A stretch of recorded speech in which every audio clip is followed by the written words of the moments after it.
to Double Your Sales Now. Today, Wendy Byford and I will be discussing how to double your sales while retaining your profit. Get out a piece of paper and a pen. You're going to want to take some notes. Wendy, I'm so excited you're here. Thank you so much for having me. I'm very excited about this, Ursula.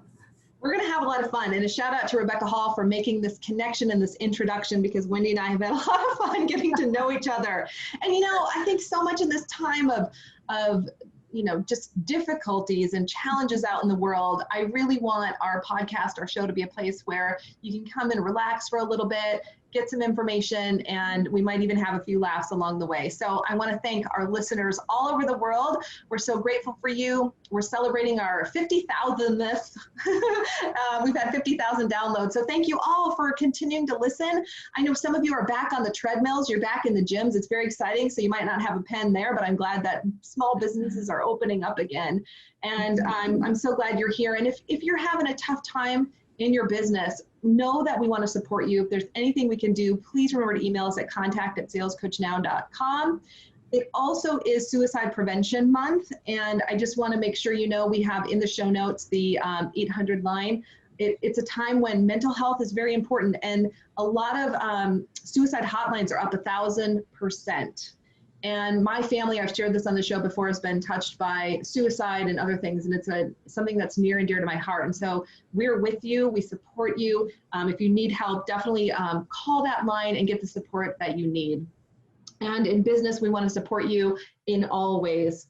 And with that, if you haven't yet, go to salescoachnow.com/gift. We have a gift for you. And this can be a way to give you a bounce in your sales. It's called 6 Secrets to Doubling Your Sales. It's just a PDF. It's super simple. You can put it on your desk and it'll lift you up and give you some inspiration right now.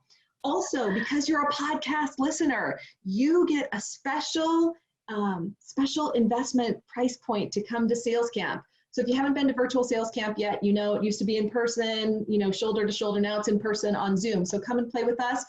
There's a special way for you to do that. Email us at contact@salescoachnow.com.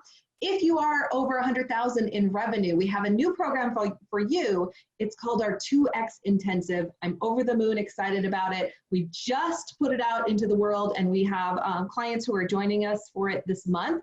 So if that's something you're interested in, go to salescoachnow.com/apply, send us your information, and we'll get you the details. With that, I'm so excited to introduce you to our guest today, Wendy Byford. Like many entrepreneurs, Wendy cut her business teeth in corporate America. I did that too. Many of us have. Working with her employer's largest and most challenging international clients, she learned to look past the corporate posturing to what the client really needed and to think way outside the box to provide it. After leaving corporate America and doing some real estate investing, she set up a company to form corporations and limited liability companies. However, she had noticed earlier in forming her own LLCs that no one seemed to care about teaching entrepreneurs how to look after their entities. After setting up, count them, over 30,000 entities for more than 25,000 clients, and giving these clients tools and coaching to learn how to manage their entities, Wendy is now focused on building BizEngaged LLC, an educational and coaching company dedicated to helping entrepreneurs minimize the negative impact of lawsuits and audits by teaching them how to take control of their systems and processes so they look to the court and the IRS like professional managers of professional organizations with proof. And as an added bonus, once their systems are in place, they can turn the running of their back offices over to their assistants so they can get on with what they do best, serving their clients and growing their businesses. We have not covered this topic on the show yet. So Wendy, I'm excited you're here. And it's interesting, I've had 2 conversations recently from good colleagues of mine out in the world who are doing great things, who have had horrific things happen on the lawsuit front and related to the areas that we're going to talk about today. So I think this is very timely. I also think that we can never be too prepared. So don't panic, take notes, and you're going to know, some of the steps that you should take. So, before we do that though, Wendy, I want you to share your story with our listeners so they can get a feeling of, your background, what brought you into this space. And we always want to know if you had any limiting beliefs about selling when you first started. So let's start there. Wow. I don't think there's a person born who doesn't have a limiting belief somewhere about sales. Amen. I mean, we're not born that way. All of us, unless you're a star child or something, you end up with some kind of a limiting belief. And what I found was that there were a couple of things. Because of the area that we're in, I mean, let's face it, when you're talking about limited liability companies and corporations, it's dry as toast, right? Nobody wants to hear this stuff. It's not sexy like marketing and, social media and all that stuff. It's not something that people think, well, I really have to get into because I have to learn sales or I have to learn this or whatnot. We're talking about the stuff that people want to shove in their bottom drawer and never look at, right? Maybe if you're lucky, you can get them to pull out their company record book, dust off the spiders and the cobwebs and open it once in their lifetime. Nobody wants to listen to this stuff.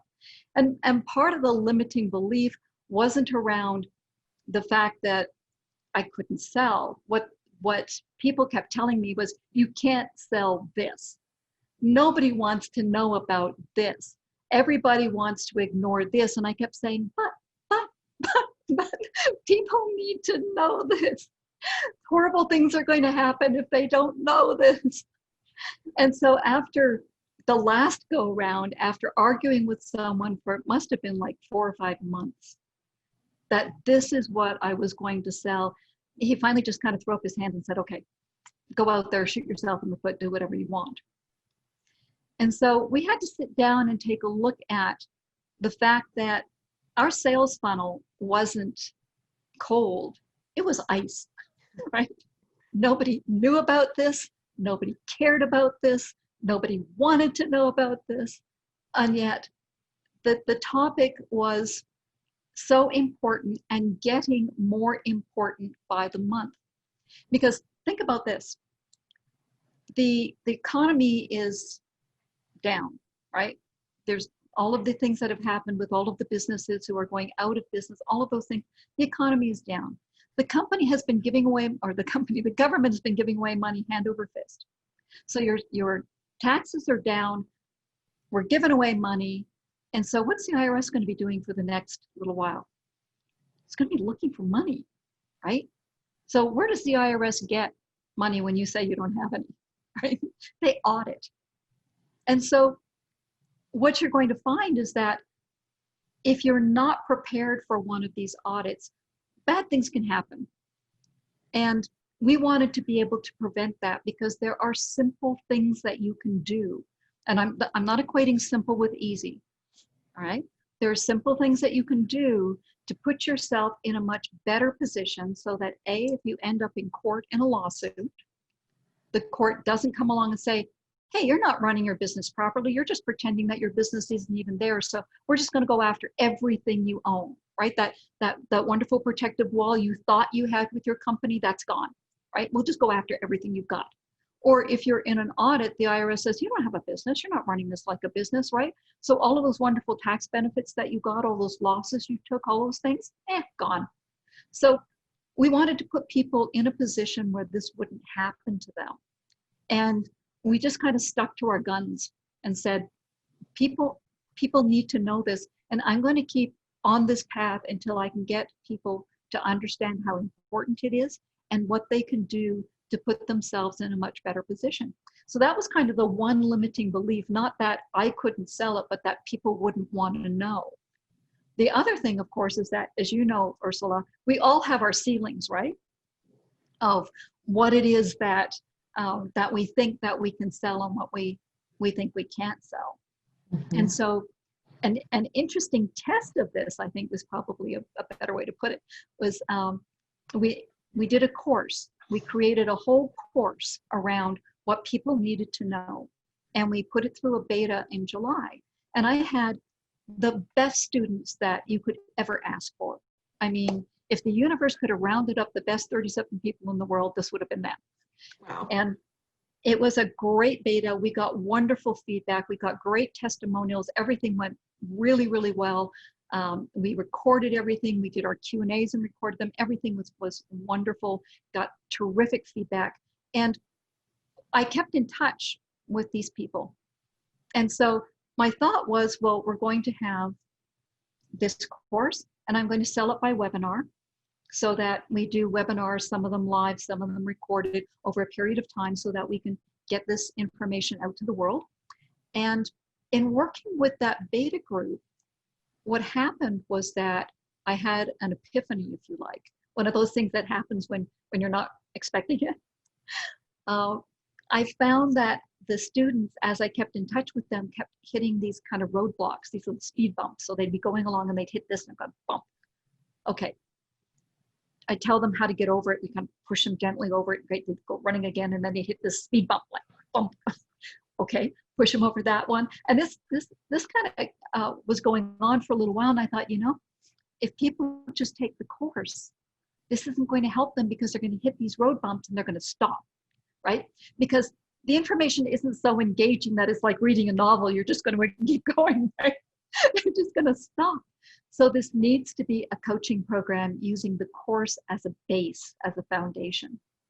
So we had to pivot everything around to accommodate that, and then figure out what this would look like, and then add in all of the things that they were going to need. So we had to add in things like an asset protection assessment from our attorneys and a tax assessment from our CPA and all of these other things, and bundle it together. And of course, when we did all that and we priced it out and we looked at the sales team and everything else, I looked at the price and I remember thinking, my mind went blank.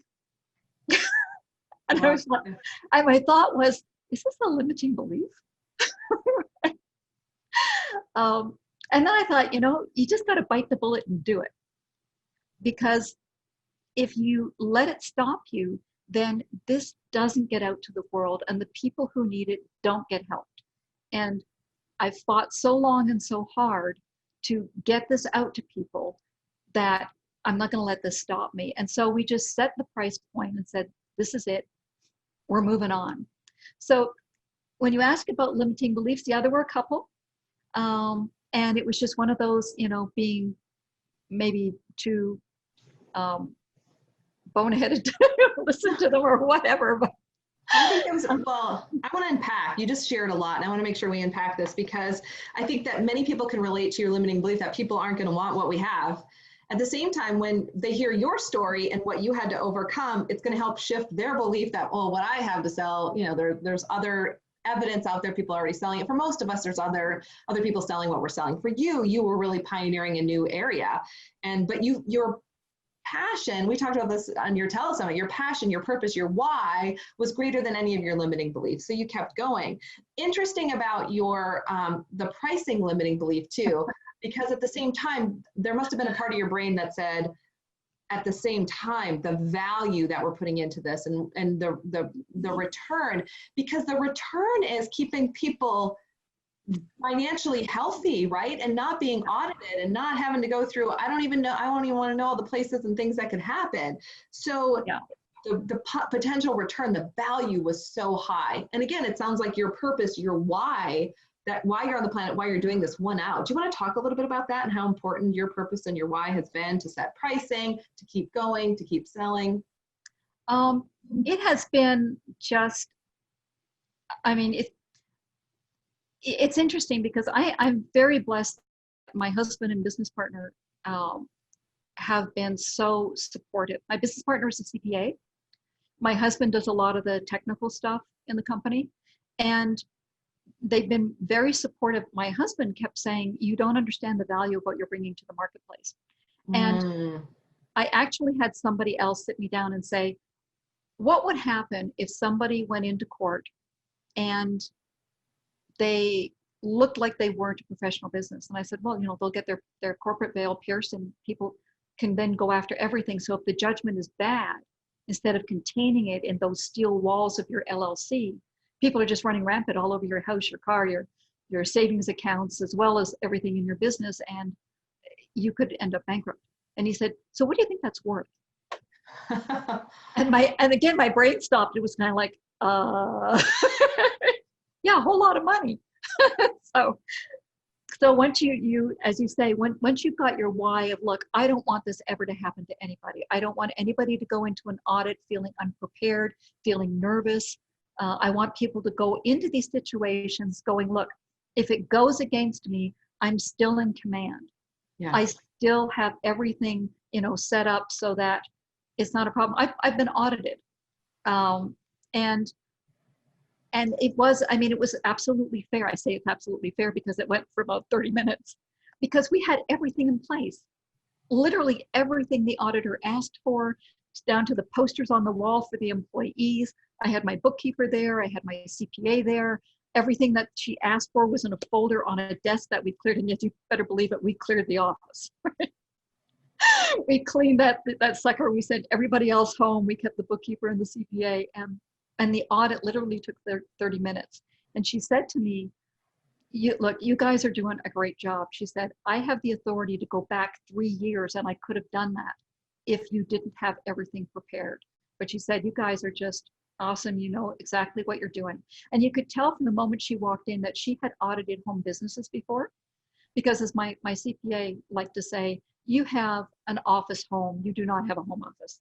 We had, like 6 employees running around plus the 2 of us in this house. Yeah. And they came every day to do the business. And she had obviously audited home businesses before and not been impressed. Yeah. And so it was like a 30-minute thing. And that's what I want for everybody else. I want you to be so prepared, have everything so ready that your audits take no time, that if you go to court, you look like a professional, and there's no way they're going to pierce that corporate veil, even if you are a single person. Yeah. You really want to look like you're a corporation. And as you should, right? Yeah. And I know we're going to get to those strategies. I want to have you share some of the strategies that you teach. I was audited as well. I was audited when I left California and moved my corporation to Minnesota. And knock on wood, between my CPA and my attorney and everything, we had the pieces in place. But I feel like I can never, be more prepared. So I'm excited to learn even more from you to make sure. And I think you made a point earlier. Usually we talk about, how have you pivoted your business, but you mentioned it when we were chatting before, it's more about what's pivoted in the world. And what's pivoted in the world, like you said, is the IRS is going to be looking for money. And another friend of mine in California just mentioned an audit that's coming up. So this is the time to make sure that your ducks are in a row. Before we get there though, I want to talk sales strategy. So in this different time, have you changed any of your sales strategies? Have you noticed that your clients want to communicate in different ways? Has anything shifted that you can share with our listeners?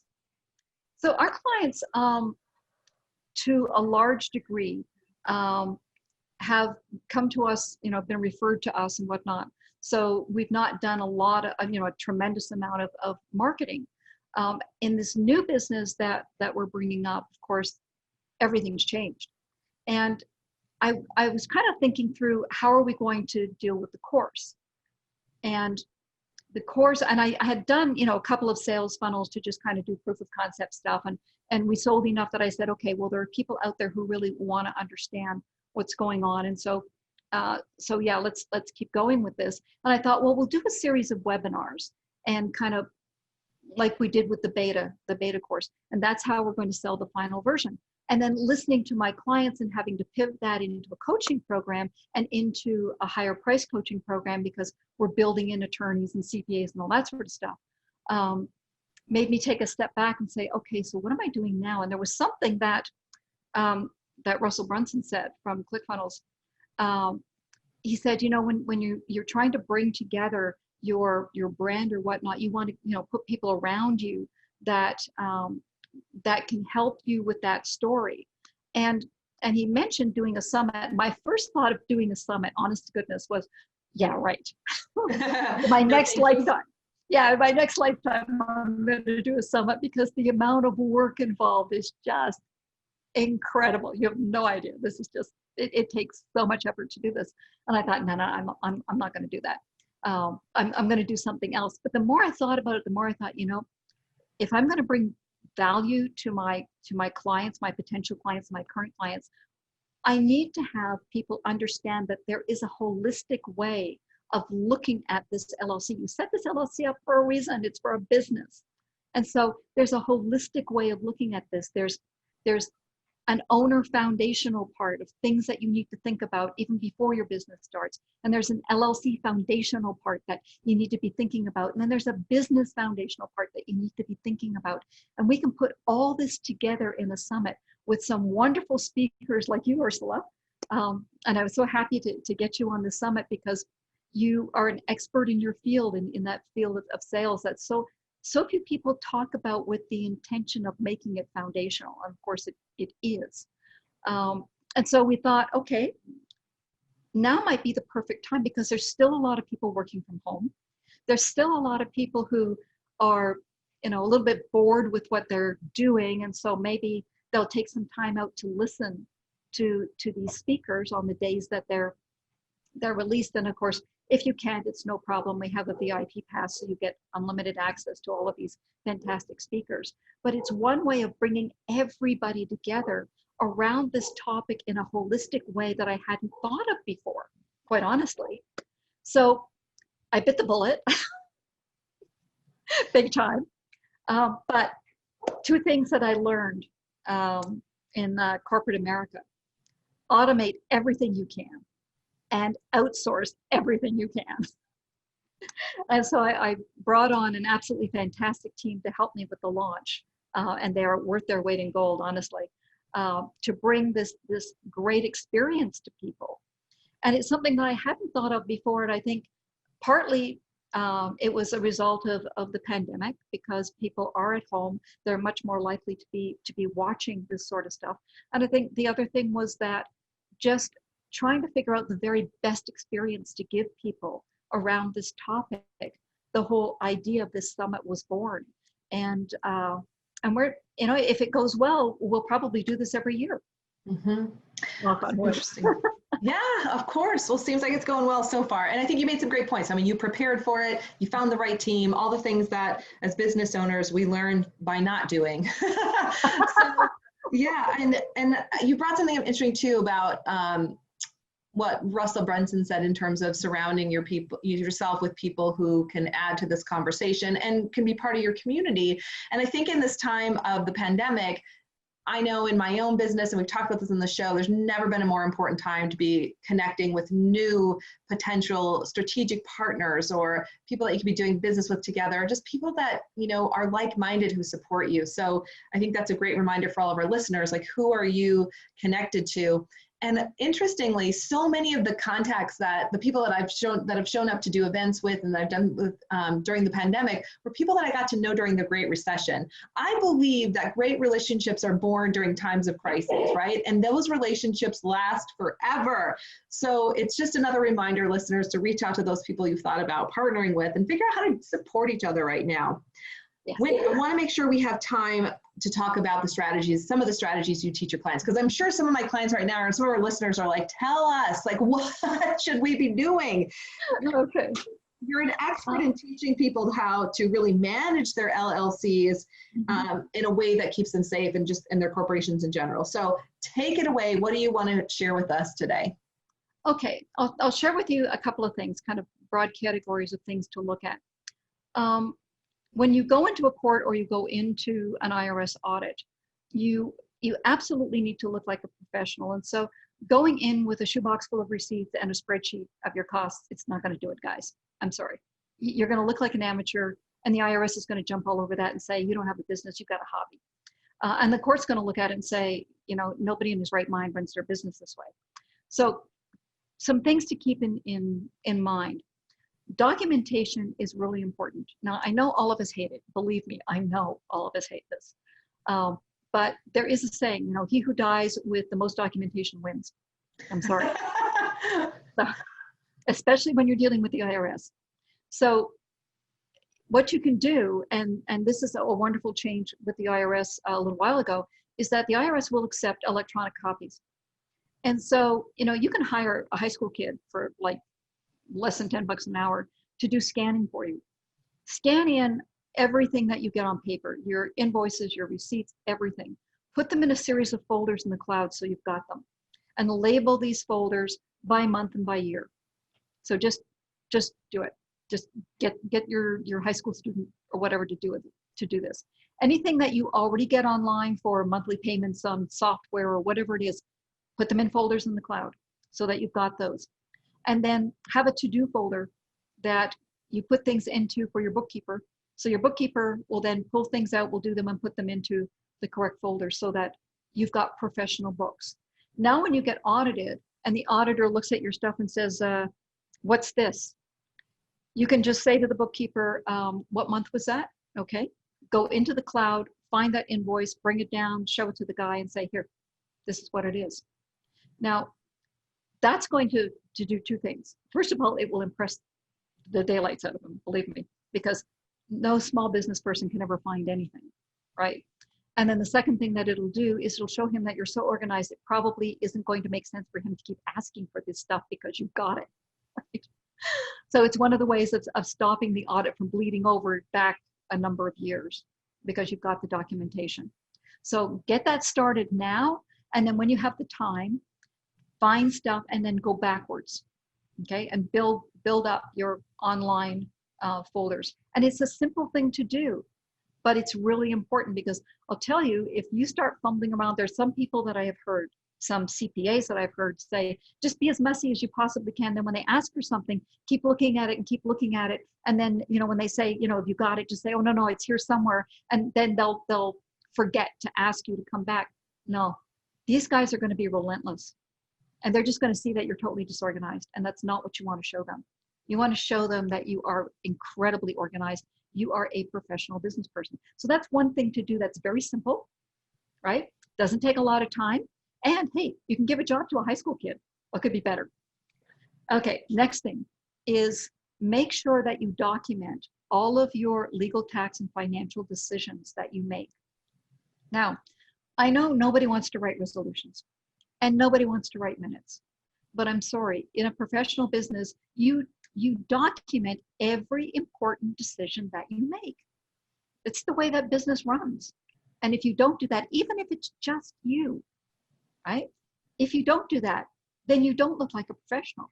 And you want it documented in English. Doesn't have to be legalese, just in English. Put it in your company record book. So when the IRS pulls your book, and yes, they will do that. Lots of times, if it's the IRS, they will pull that book because they know that there's goodies in there, right? They'll go through and they'll start looking at this. Oh, and by the way, there was one resolution you have to have if you are going to expense items that are less than $2,500 rather than amortize them over a period of years. Don't worry if you don't know what I'm talking about. You can ask your CPA. There has to be a resolution for that. And if the IRS doesn't find it, they will disallow any expensing of those items. So just make sure that it's in there. So you're going to document all of those important decisions. So make sure that you do that. Get a cup of coffee on a Saturday morning when it's quiet. Sit down with all the notes that you've made during the month for all the decisions that you've made. Just write up your resolutions then. It's not a big deal. Okay? Just get it done. It's part of being a business owner. Right? And make sure that your company record book matches the ownership of your company. I can't tell you how many times people say, well, that person left. Then why are they still in the book? I mean, they were here, but there's no resolution saying that they left. There's nothing showing that they resigned as a manager or that they withdrew as a member. So the IRS looks at this and says, this doesn't match our records. Mm-hmm. Okay. So just make sure that you keep all that stuff up to date. So those are a couple of really simple things that you can do that will have a big impact on wherever it is that you need this stuff. Yeah. I mean, high level, look like a professional, document everything.